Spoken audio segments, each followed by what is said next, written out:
ખેડૂત મિત્રો Halvad marketing યાર્ડમાંથી એરંડાની live હરાજી બતાવી રહ્યા છે અને એરંડામાં બજાર ભાવ મેં કહ્યું એમ કે હળવદ માર્કેટિંગ યાર્ડમાં એરંડાની પણ પુષ્કળ પ્રમાણમાં આવક છે અને એરંડામાં બજાર ભાવ જોઈએ તો 1150 થી લઈને 1250 સુધીના જોવા મળે છે। 1250 નથી, 1250 વચ્ચેના જોવા મળે છે। કેટલા જોવા મળે તો 1210-15 હા 1210, 15, 16, 18, 20 રૂપિયા જેવું। શું નામ કાકા તમારું?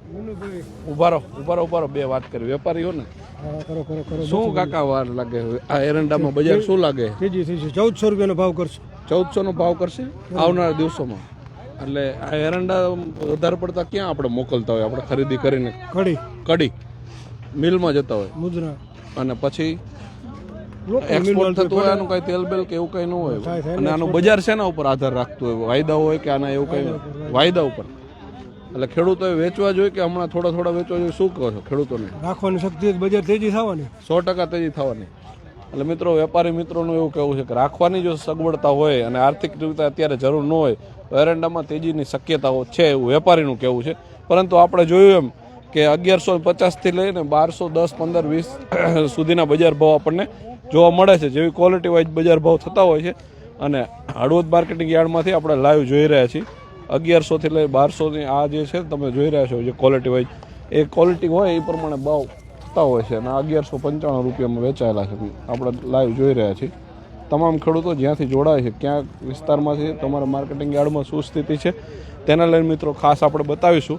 તે ઉપરાંત અલગ અલગ રીતે મેં કહ્યું એમ જે વેપાર થયેલા છે ખેડૂતોએ વેચેલા છે એના પણ આપણે ભાવ જોવા છે। સાથે જ મેં કહ્યું એમ આજુબાજુ વિસ્તારના ગામના લોકો ક્યાંથી તમારા આજુબાજુ યાર્ડમાં કેવો બજાર ભાવ છે શું છે સ્થિતિ તેના લઈને મિત્રો તમામ દર્શક મિત્રો જે જોઈ રહ્યા છે હળવદ માર્કેટિંગ યાર્ડથી આપણે લાઈવ છીએ અને અહીંયાથી લાઈવ હરાજી બતાવી છે કે કેવો છે બજાર ભાવ શું છે સ્થિતિ તેને લઈને। એરંડામાં મેં કહ્યું એમ કે અલગ અલગ ક્વોલિટી વાઇઝ રીતે બજાર ભાવ થતા હોય છે, પરંતુ એરંડામાં ખાસ કરીને જે વેપારી આપણી સાથે વાત કરી એ મુજબ આપણે વેપારી સાથે પણ ચર્ચા કરી અને એમનું કહેવું એવું છે કે વેપારમાં પણ ભવિષ્યમાં તેજી છે। એટલે કે એરંડામાં અત્યારે જે આપણને 1200 રૂપિયા જોવા મળે છે જે ક્વોલિટીમાં આ 1208 રૂપિયાની ક્વોલિટી છે, એટલે 1208 રૂપિયાની ક્વોલિટીના 1400 થવાની શક્યતા લાગી રહી છે એવું વેપારીનું કહેવું છે। કારણ કે આવનારા દિવસોમાં એરંડામાં પણ તેજીની શક્યતા છે એવું વેપારીનું માનવું છે। અમે સ્પષ્ટ કહીએ છીએ કે આપ પણ જોવો છો નજર હળવદના માધ્યમથી અમારો તમને બતાવવાનો હેતુ એ જ છે કે ખેડૂતોને સાચી માહિતી આવે, વેપારીનો ખ્યાલ આવે, આજુબાજુ વિસ્તારના યાર્ડના બજાર ભાવ આવે, કોઈ ઘરે બેઠા વેપાર કરતા હોય તો એને પણ ખ્યાલ આવે કે આજે માર્કેટિંગ યાર્ડમાં કેવું બજાર છે અને બજાર વાયદાને આધારિત હોતું હોય છે આપ સૌ જાણો છો। અને બીજું ઉત્પાદનને લઈને પણ બજારમાં તેજી ચડાવ ઉતાર થતા હોય છે। મેં કહ્યું એમ ક્વોલિટી જેવી હોય એવા બજાર ભાવ થતા હોય ને આ જે તમે જોઈ રહ્યા છો આ ક્વોલિટી એ ક્વોલિટી છે 1193 રૂપિયામાં જે આ ક્વોલિટી છે ને મારે તમને એટલે બતાવી છે કે જે ક્વોલિટી હોય એટલે એવરેજ આમાં શું છે બજાર ભાવ લ્યો ને 1150 થી લઈ અને 1210-20 રૂપિયા સુધીના આપણને જોવા મળે છે, કદાચ વધીને 1250 થતા હોય, પરંતુ અત્યારે હાલ પૂરતા આપણે જે જોયા એમાં એવા બજાર ભાવ જોવા મળે છે ને એને લઈને વેપારીઓ પણ લાઈવ હરાજી પણ બતાવી છે। આપણે તમામ દર્શક મિત્રો જે જોડાય એ પોતાના વિસ્તારમાંથી ક્યાંથી છે, ત્યાં એરંડાનું વાવેતર કેટલું છે અને એરંડામાં શું પરિસ્થિતિ છે તેને લઈને કેવી ક્વોલિટી જોવી જોઈએ અને એરંડામાં પણ મિત્રો ખાસ કરીને મેં કહ્યું એમ વેપારીનું એવું કહેવું છે કે આ કડી માલ જાય છે અને કડી માલ ગયા પછી એના જે પિલાણ માટે થતું હોય ને વાયદા બજારને આધારિત હોય છે। આપણે લાઈવ હરાજી પણ થોડી વાર જોઈ લઈએ।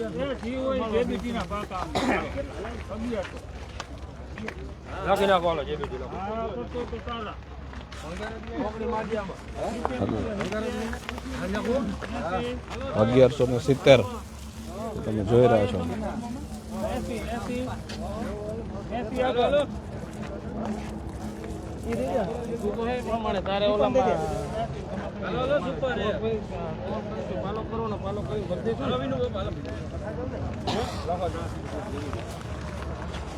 $1183 રૂપિયા એટલે જે ક્વોલિટી હોય એ પ્રમાણે બજાર ભાવ થતા હોય। મેં અગાઉ પણ કહ્યું આ જે ક્વોલિટી છે એ 1183 રૂપિયામાં વેચાયેલી છે અને એવરેજ અત્યારે પણ હરાજી ચાલી રહી છે અને હરાજીમાં મેં કહ્યું એમ 1100 થી લઈ અને 1210-20 વચ્ચેના સોદા થાય છે ત્યાં સુધીને આપણે જોયા છે। હજુ પણ બજાર આ તો શક્ય હોય તો તેજી પણ વધી શકે અને આવનારા દિવસોમાં મંદી પણ થાય, પરંતુ વેપારીનું એવું કહેવું છે કે તમે જો માલ રાખી શકો આવનારા દિવસોમાં તો આનો વેપાર પણ થઈ શકે છે ને તેદીની શક્યતાઓ પણ છે. અને આ ઉપરાંત અહીંના ખેડૂત છે ને આપણે ખેડૂત હારે વાત કરીએ. શું નામ તમારું? મુનાભાઈ કયું ગામ? વીરપર વીરપર, વાંકાનેરનું? માટેલ માટેલ એટલે વાંકાનેર બાજુ વીરપર આવે ને, વાંકાનેર તાલુકો આવે ને. વાંકાનેર વાંકાનેર તાલુકાથી અહીં વેચવા આવો તમારે મોરબીનું યાર્ડ નજીક પડે, વાંકાનેર વાંકાનેર પડે. અહીંયા સારું રહે. અહીં સારું રહે. શું લાવ્યા હતા? એડા ને જીરું એડા ને જીરું. શું લાગે બજારમાં? બજારમાં હાલે ઠીકા ઠીક. જીરામાં કેવું લાગે? જીરામાં હજી હરાજ નથી થઈ એમાં. ના થાય પણ તોય તમને ખબર હોય ને આજુબાજુના એક બે દીના બજાર કે આવા બજાર ખુલે છે, કેટલો હોય તો ખેડૂતને પોસાય એને? 4-5 સુધી હોય ત્યાં સુધી હાલે. સારું. અને એરંડામાં આજ 1100 થી લઈ 1200 વચ્ચેના સોદા થાય છે. તમને શું લાગે એરંડામાં કેટલું બજાર હોય તો પોસાય? 1200-1300 સુધી તો હોવું જોઈએ. 1200 તો થાય જ છે. 1300 સુધી તો હોવું જોઈએ. એમ અને ખર્ચાને લઈને શું છે? હા. આપણે બીજા ખેડૂત હારે વાત કરીએ. શું નામ કાકા તમારું? મારું નામ ભરતભાઈ, કેવું ગામ? ગામ દેવડિયા. દેવડિયા. શું લાવ્યા? લાવ્યા એરંડા. કેવો બજાર ભાવ છે? એરંડાનો બજાર ભાવ લઈને તમને શું લાગે છે?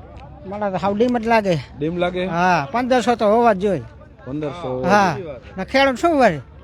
2800 રૂપિયા અત્યારે ખાતરના વધાર્યા, ડીએપી ના નીને. ડીએપી ના ખાતર. હા, બધાના ભાવ વધાર્યા.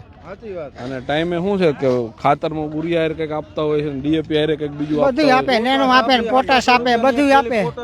હા, 700 રૂપિયાની આવે, બધું હારે આપે. હમણે કહેતા હતા કે ખેડૂતને કે મોંઘવારી વધે તો કે સામે કે ખેડૂતને ભાવ નીચા મળે, પણ સામે ખેડૂતનો જે ખાતર જોઈએ, ડીઝલ જોઈએ, લોખંડ જોઈએ, એના ભાવ ઘટાડો, ખેડૂતને પોહાય આ ભાવ. દવામાં ક્યારે ઘટ્યા? કાંઈ ઘટતું નહીં, ગાયનું વધતું જાય. જીએસટી અમે ટેક્સ નથી ભરતા, અમારા માથે બધા વેપારી, બધા મજૂરો બધા એના માથે કમાશે.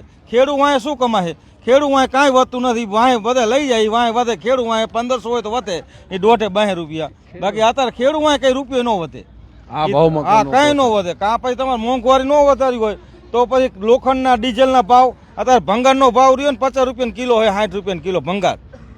હવે આ ભંગારના ભાવે અમારા હતા તો બીજી વસ્તુ તમે જોવા વરિયાળી સિવાય એકેય ભાવ છે નહીં. જીરાની બજાર 1 લીટર જીરાની દવા લેવા જઈને 4000 રૂપિયાની લીટર આવે. તમે ઓલી 4500 લીટર દવા આવે.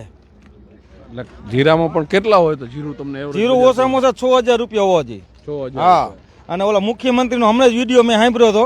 એ કહેતા હતા મોંઘવારી વધે તો ખેડૂતને ભાવ ક્યાંથી, બે વસ્તુ પોવાય નહીં. વિપક્ષ આમ કે તેમ કે, પણ એ ગણિત ઊંધા કાન પકડાવવામાં અમને. પણ અમારા તમે તો ડીઝલના ભાવ ઘટાડો, અમને ડીઝલ સબસિડીમાં આપો, લોખંડ આપો, કઈ લોખંડના ભાવ ઘટાડો, અમારા ખાતરના ભાવ ઘટાડો. હજી તો આ નર્મદામાં કે તમે ફોર્મ ભરો કે પૈસા ભરો, એટલે અમારા ઉઘરે જ કરવા છે. આમાં કઈ વધતું નથી. હજી નર્મદાના કે ફોર્મ ભરીને પૈસા ઉઘરાવા, નર્મદાનું પાણી આપણે લઈ ફોર્મ ભરો. હા, એમ કે હવે ખેડૂત આમાં તમે ગણો ને એટલે ટૂંકી જમીન વાળાને કાંઈ વધે નહીં. બજાર ઘરે છોકરાને હું લઈ જાય ખાવાનું એને ખબર હોય. અને અમારા 12 મહિનાની ઉપજ, 1 મહિનાની નથી. 1 મહિના તો હાલો મુઓ કે જીઓ તો ફેલ જીઓ. આ 12 મહિના ફેલ જાય હાલે ખેડૂને. ચોમાસામાં કેવું રહ્યું હતું? ચોમાસામાં કઈ નતું. 5 મણ કપા થયો, 5 મણ કપા થયો. અને ઓલા કે આમ સર્વે કરીને આમ સર્વે કરીને કઈ હાલી આપ્યું નથી. સર્વેમાં પૈસા જીએ કઈ ખોટા આ બધા નોકરિયાતને પૈસા વધારો. હમણાં ઓલું કઈક બીજું 2% વધાર્યું. એટલે કાકા આ મારી કઈક ભાવ વધારો ને કે પછી તમે એ બધું અમારી વસ્તુ જે અમારે જોઈએ એના ભાવ ઘટાડો. સમજી ગયા? અમારા હિસાબે આ બધા કમાશે કે નથી કમાતા? કયો હાલ અમે આ માલ જ ન લાવીને અમે કઈ વાવી ને શું થાય? અમે દેશ માટે જ મળી છે એમ કે અમે કઈક બીજા અમારે કઈ અમારે આમાં કેટલું મળે? ખેડૂત જગતનો તાત છે, મળવું જોઈએ એમ કહો. બધા જમીન વેચવા થયા છે. તમારું ઘણો બધો આક્રોશ છે, વાત છે. સરકાર અવારનવાર આવી રીતે તમે કહો એમ જીએસટી વધારે, એમના પગાર બિલમાં વધારતા હોય, બીજું ત્રીજું વધારે. તમે ટ્રેક્ટર અમારે 2-2.5-3 લાખ ના આવતા, એ 10-10 લાખના ટ્રેક્ટર અને લાખ રૂપિયા સબસિડી આપે.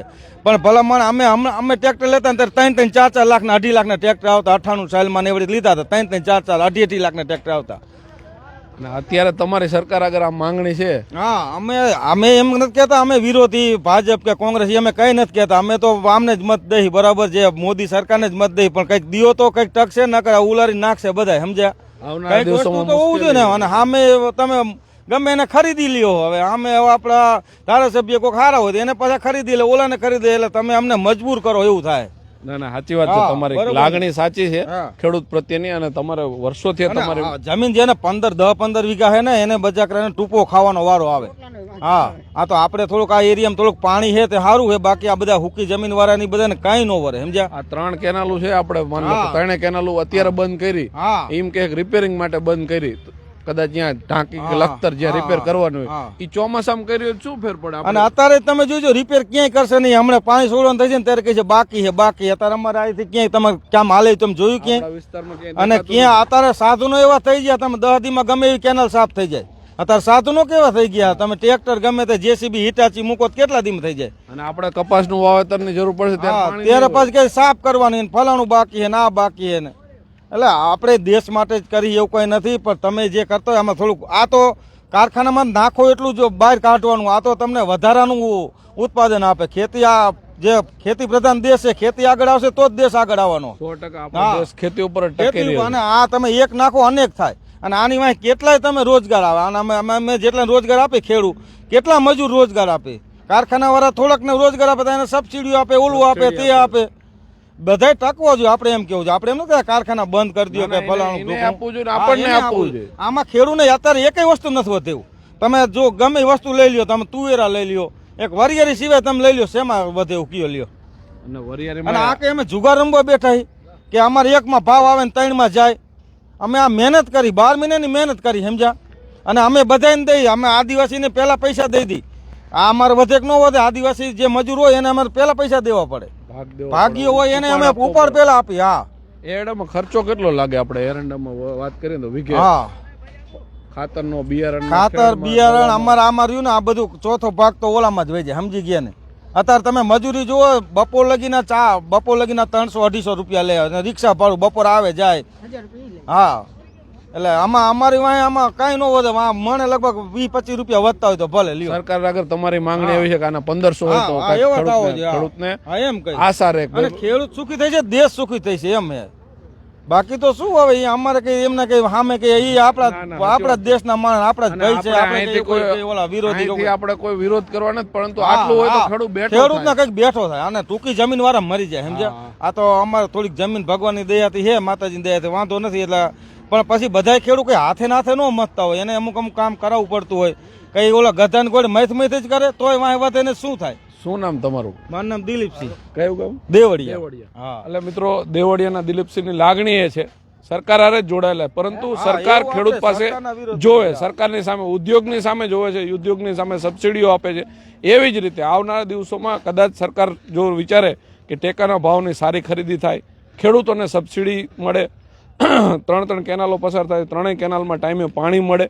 અત્યારે જે મેન્ટેનન્સના બાને એટલે કે સાફ સફાઈના બાને કેનાલો બંધ છે, તો સાફ સફાઈ તમારા વિસ્તારમાં થાય છે કેમ? અથવા તો આપણે 3 બ્રાન્ચ છે અહીંયા, એક માળિયા બ્રાન્ચ, ધાંગધ્રા બ્રાન્ચ અને મોરબી બ્રાન્ચ. આ 3 કેનાલો અત્યારે બંધ છે અને સાફ સફાઈ મેન્ટેનન્સ માટે બંધ કરેલી છે. તમારા આજુબાજુ વિસ્તારમાં જ્યાં ખેડૂતો જોઈ રહ્યો છો ત્યાંથી તમે પણ આ વિસ્તારમાં કોમેન્ટ કરશો. એરંડાના ભાવને લઈને પણ આજુબાજુ વિસ્તારના મહિના પહેલા વેચવા આવ્યા હતા, 2 મહિના પહેલા, ત્યારે 1280 રૂપિયા, 90 રૂપિયા, 92 રૂપિયા આવ્યા હતા. આજ બધાને એડા પાકવા માંડ્યા, સીધા 100 રૂપિયા ઉડાડી દીધા. 100 રૂપિયાનો નફો તો વહી ગયો. વાંહે વહીતું શું? ખેડૂત વાંહે થેલી વહીથી, વાંહે થેલી લઈને ઘરે જાય પાછો. ઉત્પાદન જ્યારે પણ આવે છે ત્યારે બજાર ભાવ નીચું જાય છે. તેને લઈને મિત્રો ખેડૂતની પણ લાગણી છે કે જ્યારે પણ માલ પુષ્કળ પ્રમાણમાં આવે છે ને ત્યારે બજાર એવું ટેકું રહે. એટલે કે જે 1200 થી અપ હતું એ 100 રૂપિયા બજાર નીચું એમનું કહેવું એવું છે. પરંતુ વેપારી સાથે પણ આપણે વાત કરીને વેપારીનું એવું કહેવું છે કે આવનારા દિવસોમાં હજુ બજાર સુધરવાની શક્યતા છે, 1400 સુધી જવાની શક્યતા. ખેડૂતોને જ્યારે જરૂર હોય ત્યારે ખેડૂતો મજબૂરીમાં પણ વેપાર કરી નાખતા હોય, એટલે કે વેચી નાખતા હોય પોતાની જણસી. પરંતુ પાછળથી ભાવ વધારવાની શક્યતા હોય, બજાર સુધરવાની શક્યતા હોય તો જરૂર મુજબ ખેડૂતો વેચે એવી અમારી પણ આપને લાગણી સાથે વાત છે. તમામ દર્શક મિત્રો જ્યાંથી જોઈ રહ્યા છો એ ચેનલને લાઇક, ફોલો અને સબસ્ક્રાઇબ કરો. તમામ ખેડૂત મિત્રોને જય જવાન, જય કિસાન. તમામ ખેડૂત મિત્રોનો આભાર.